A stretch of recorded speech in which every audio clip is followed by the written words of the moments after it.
Welcome back to the channel. It's your boy Chef D, and I'm here to give you the winning ingredients for your Monday Night Football matchup between the Tennessee Titans and the Buffalo Bills. Big game we got going on here. Total opposites here. Red hot team on one side, a team that's struggling and up and down, and opposites on the offense and defensive side as well. That's what's very intriguing if you want to break down this game. Before I get into that, don't forget to like, comment, and subscribe to the channel. Follow me on Instagram and Twitter at MessageSD, and also subscribe to my Patreon that I just created right here. We're going to do monthly memberships. We have a winning tier right there. It's $7.99 a month. You're going to get in-depth DFS write-ups and betting content if you sign up. It's only what is a Netflix subscription a month to consistent and daily and weekly content to help you get to these winning parlays, winning bets, winning DFS lineups. All that is incorporated. I've been getting a lot of messages about it, so I had to create it. And once we get people in there, you'll start seeing the content flowing in, and we'll build a community. All right, we could bounce information off one another and get to these wins. Okay, that's the object. All right, build a community so we all can prosper. All right, let's dig into this game between the Buffalo Bills and the Tennessee Titans. The main position, obviously, we're going to focus on, you have to get it correctly, and that's going to be the captain position. There's a lot of narratives you can go with this game. You can obviously take advantage of the Buffalo Bills offense. They are clearly, this is the perfect matchup for them against the Tennessee secondary, which is literally the worst in the league. You see the 30th opponent rank. Josh Allen should have a field day against this team, okay? If we put it in a perfect world. There's no way that this team can be, but there's factors, all right? We love Josh Allen. We're going to have game scripts of, hey, Josh Allen is obviously dominating the Tennessee Titans. He's creating offense for his guys like Stefon Diggs, Emmanuel Sanders, Cole Beasley, guys like that. And there's nothing that Tennessee can do, and it forces them in a position where they're going to have to throw the ball, get away from Derrick Henry. There's a lot of different narratives. You're paying a big, hefty price for Josh Allen at that captain spot, almost $20,000 in salary. That is a lot. Okay, that is a lot. All right, but there's a path that obviously he can control it. He's obviously a great play. I think a key to this is, where can we find the value? All right, next guy will be Derrick Henry. There's a game script with, hey, Derrick Henry. They run the ball down the throats of the Buffalo Bills. Obviously, Buffalo Bills across the board. If we're looking at rankings, QB against QBs, they're ranked number 1. Against running backs, they're ranked number 2. And against wide receivers, they're ranked number 1. Across the board, the Buffalo Bills defense is a problem. Okay, they're elite, but they have not faced the reigning champion, the rushing leader, Derrick Henry. And if you continue to pound him to rock, he's going to wear down that defense. It doesn't matter what defense you are. As you can see, these huge performances against Arizona, Seattle, the Colts. Obviously, he's going to have great days against the Jets and Jacksonville, but he is an immovable object. He would have to get injured for him to be stopped, pretty much, man. That's just like, it's just too much. So obviously, we love Derrick Henry. It doesn't matter if they're down. It doesn't matter if they're up. They are using him in a multiple of facets, okay? Well, if they're down, then it gets a little ugly. That can be the bad game script, as you can see in week 1 against Arizona. But I think that this team puts up a fight. You had a very emotional win from Buffalo against the Kansas City Chiefs. We're going to get a little bit of different Buffalo team, okay, thinking that this is going to be a cakewalk, and Titans can provide a little smack in the face, a little wake-up call for them.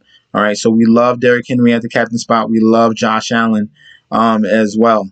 So let's continue on with the plays. Tannehill can be a decent option Obviously, if the Buffalo Bills get up big, if the Derrick Henry is being fluid with the rushing game, then they can work off with the play action. And this is what gets Ryan Tannehill going. This is where he can provide nice performances like he did against the Colts, 23 fantasy points. He hasn't really gone off yet this year. This can be a game where he can, because they're going to have to keep pace with Buffalo. They're either going to have to keep pace or slow them down. Those are going to be the two options. All right. Tannehill is going to be in our pools. All right. He's definitely going to be in our pools. Stefon Diggs, another option, obviously. You have the weakest secondary in the league in the Tennessee Titans. And you have Stefon Diggs, who hasn't gone off yet this year. All right. He hasn't put together a 100-yard game and a TD. All right. He's either had one or the other. Most likely it's been under 100 yards and maybe a touchdown. He only has one touchdown already, only this season. That's insane. I think he definitely gets a touchdown against Tennessee. And he should be definitely meet that salary requirement of $9,600, or if you pay for him at the captain spot, $14K. All right. I think that's a sneaky option. Have him at the captain. Go with Josh Allen in the flex. Probably put in Derrick Henry, and then you're going to find the cheap guys. But we're going to get to that. Emmanuel Sanders has been very, very consistent as of late. What saved him in the last game against KC was the 2 TDs. He really didn't get much in production, only 3 for 54. The games prior was 5 for 74, and then 5 for 94 and 2 touchdowns. That's a very good game. But it's a little bit up and down, with Emmanuel Sanders. He's definitely a solid weapon for Josh Allen. But we're looking for the big. I'd rather go with someone a little bit cheaper. Just if I'm looking at snap counts. If I'm looking at snap counts, we got 80% of Emmanuel Sanders. And where is Cole Beasley? Cole Beasley has dropped down to 63%. That's not alarming. That's just a little bit shocking. That is a little bit shocking. So we'll see. Number one in snaps is Emmanuel Sanders. So I don't want to fade Stefon Diggs. I don't. I really don't. I think this is a perfect matchup for him. Sanders is a question. We'll have him in the pool. But all these high-priced guys, someone has to go. A.J. Brown is questionable. You're going to have to wait on news about him. It was Sunday morning where he had some news about an illness, so you're going to have to wait until kickoff for him. If he is out, the next guy in snap total is going to be Marcus Johnson, okay? Marcus Johnson over Josh Reynolds. Let's get him over here. This is going to be one of the cheap guys that you can look at. Marcus Johnson right here. This is if A.J. Brown is out, Marcus Johnson is going to be the guy, okay? Stepped up with 3 receptions, 52 yards. Obviously, they have Josh Reynolds. They have Westbrook Enike. I don't know how you say his last name, but I'm looking at the snaps. People that are going to be on the field. Marcus Johnson is going to be that next guy, all right, especially if A.J. Brown is out. Let's look at some of the safety blankets for Josh Allen. The new Cole Beasley is kind of Dawson Knox, man. It really is. He's the extension of the running game right here. He's winding up being open right in the middle of the field, getting opportunities to score touchdowns. He has been a very good fantasy get, and in DFS as well. If you stay consistent with him, he has a touchdown in the last 4 games. Can that streak continue? I think it can. I'm definitely willing to play him at his price at $7,600. If I'm choosing someone below Stefon Diggs, I think the next best guy will be Dawson Knox. If you're looking for a running back, Tennessee is middling, is stopping the run, but this guy is just very, very active. They're using him at rushing and in the receiving department. 4 targets, 1 target, 3 targets, and 2 targets. He's putting up double-digit fantasy points in each and every week after coming off a healthy DMP scratch in week 1. So he's come in, stepped, way past Singletary, which I try to let people know. But Zach Moss has claimed his spot. It's not like he's not destroying it, but he's having solid production each and every week. Someone they can rely on in that red zone. He has games with touchdowns. He has a 2-touchdown game. He has a touchdown game against Houston and against Washington, and that's receiving wise. So this is another guy to look at. Let's see if I can find you some cheap guys Julio Jones is a cheap option if you want to bring it. If A.J. Brown is out and they only got that number one wide receiver, Tre'Davious White obviously is going to be on him. But this is Julio Jones here, okay? This is Julio Jones here, and this is a must-win game for Tennessee at home. I'm still going to bet on Julio Jones. He still hasn't had a touchdown yet this year. This can be a game where he can go off, and he's at a nice cheap price at $6,600. Let's have him in our builds, and he's a tier 2 player. Let's continue down below. Cole Beasley is going to break out one of these games, one of those games where it's just, 10 catches for like 80 yards. As you can see right here against Washington, 11 receptions, 13 targets, 98 yards receiving. That's the type of game that you want from him. He's been hot and cold, but definitely it's trending to where his hot game can be very, very soon. And this is the perfect matchup. Passing defense on Tennessee is the league worst. So all these guys are in the pool. You just have to figure out the correct method to put them all together in your flex spot. All right, so we're going to go with the second wave right now. I took off Henry. I took off Diggs. I'm going to go with some of these cheaper guys so we can fill them in. Maybe they can fit in that captain spot as well, so you can fit in the higher price guys. Cole Beasley, yes. I'm not looking at either defense on the Bills or Tennessee side, especially not Tennessee. Bills obviously have some upside, but they're not home. But I'm not going to touch that. I think that both of these teams can put up points. There's game scripts for either side for them to take over. And I'm looking for value. Okay.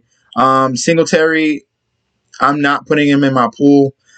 He's clearly been taken over by Zach Moss. He's getting touches outside of the 20. Once they get to that red zone, it's Zach Moss. You'd have to break a really big run to take advantage of his opportunity. I'm not betting on that.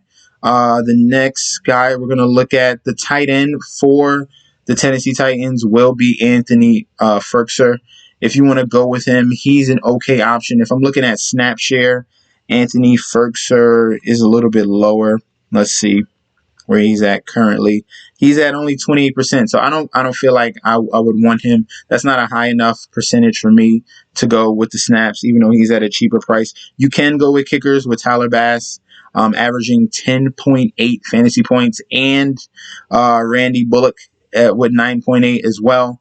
Another sneaky option, so I'll throw in kicker in here because they're cheap and they have some upside. Jeremy McNichols, in a game script where the Buffalo Bills are up, he can provide and be a factor in the receiving game, trying to come back if they're down in a deficit. He has a game where it's 8 receptions against the Jets for 74 yards. He has a touchdown against the Colts. He has another game with 3 receptions with 24 yards. Just being active, just support, helping out Derrick Henry. But he provides some explosiveness in that receiving department. Other guys that we're going to look at, Gabriel Davis. He came in he didn't come in the clutch at all. No, he has not. He is behind everyone. Since the emergence of Dawson Knox, he's fell back, way back to the back seat. So if you want to throw a dart as your last flex spot just because you have just enough salary, you can. But we're going to focus on the guys already put already put up in the lineup. Anyone below this, Westbrook, let's see the snap share. Emmanuel Sanders got 80%. Stefon Diggs has 79%. If we're looking at Zach Moss, that's 40%, but he's very efficient with his 40% because he's in that red zone area. A.J. Brown's being used sparingly, even though it's 41 snaps. That's still solid, but we got to wait on news about him if he's going to play. Everyone else is a question mark. Singletary, he can be thrown in the pool because it's 52%.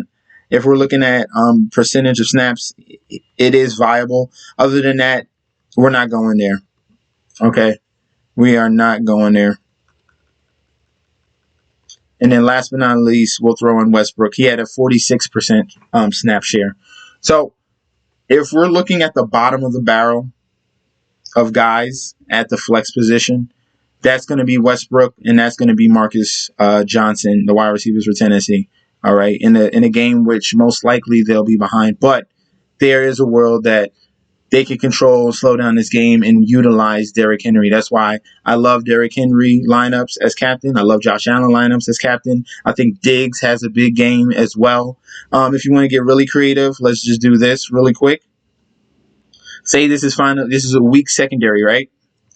And Cole Beasley has one of those games with 10 receptions. So we can put him at the captain spot. So let's throw him in there. Say he soaks up 10 catches, again, being very efficient, prolonging drives, getting first downs. Obviously, you're going to want Josh Allen.